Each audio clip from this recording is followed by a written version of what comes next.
Alam mo, nung araw kasi talaga namang napakaraming nagko-collect nitong halaman na to. Yung tipong halos mapuno na yung bakuran mo, hindi mo pa nakukumpleto yung iba't ibang kulay. At sa dami naman ay ginagawa ng kulahan ng mga labada, yung mga pinapatuyo sa arawan nilalatag sa ibabaw ng mga mayana. At may nagsabi pa, mabisa daw itong gamot sa bukol. Hala. Binigyan kasi ako nito ng supplier ko nung minsan at natuwa naman ako kasi napakatagal ng buhay niya at habang tumatagal, paganda ng paganda sa initan. So na-inspire akong kumuha ng marami-rami at actually hindi ko nga kilala kung ano-ano bang varieties to. Hindi ko kabisado yung mga pangalan nila. Basta ang alam ko lang sadyang napakatitibay nila sa initan. Kaya ayan, nag-order ako ng 10 iba-ibang kulay. Nagagandahan kasi talaga ako sa kanila, very colorful. At ewan ba no, basta masaya tingnan ang loob ng bakuran kapag ganitong may mga makukulay na halaman.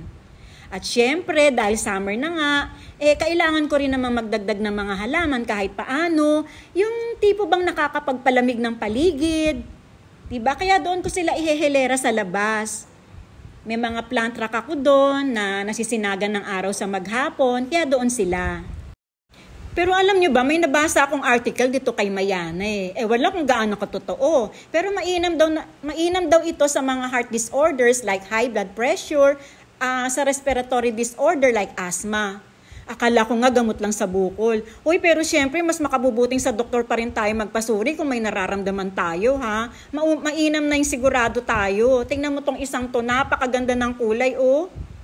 Pero sa experience ko dito kay Mayana, yes, okay sila sa initan, pero kapag pala todong init, nasusunog din ang kanilang mga dahon. Nung hindi pa summertime, once a day kung magdilig ako nito.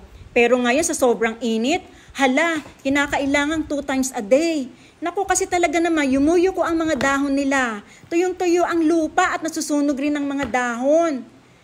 Grabe naman kasi talaga ang init ngayon. O siya, maya-maya ko na to irerepat. Magtatago muna ako sa init. Naku, grabe. Ayan, dito ko po nilalagay yung ating mga mayana dito sa labas para makakuha sila ng full sun. Tingnan nyo po, after 2 weeks, eto na yung mga itsura nila. Ang bilis lumaki. Oh, diba? Talagang gustong-gusto nila dito. Sun-loving plants talaga sila. Ayan, oh. Diba? After 2 weeks pa lang yan, ha? Pag lumakad-lakad pa ang mga araw, mga hanggang 1 buwan. Tignan nyo naman, sa 2 weeks pa lang halos nagdoble yung mga laki nila oh. Tignan nyo po. So pag nag 1 month to another 2 weeks, mas lalong lalaki na to. Siguro papalitan ko na to ng mga paso. Ang gaganda. Buhay na buhay. Tsaka ano, yung mga kulay po nila lumitaw, mas lalong lumitaw. At sila po ay naging masisigla. Ayan oh. Ito, maganda yung forte niya. Hindi ko lang kasi alam yung mga ano nito ID. Oh. Itong isa bet ko rin. Ayan, ang ating mga mayana o coleus. Isa na namang pagbabahagi sa ating mga kaplantita, mga kaplant lovers, followers, non-followers, and friends. Maraming salamat pong muli sa pagsubaybay. Magandang umaga sa lahat. Ito po ang The Late Bloomer. Happy planting! Yan, kakatapos ko lang magdilig.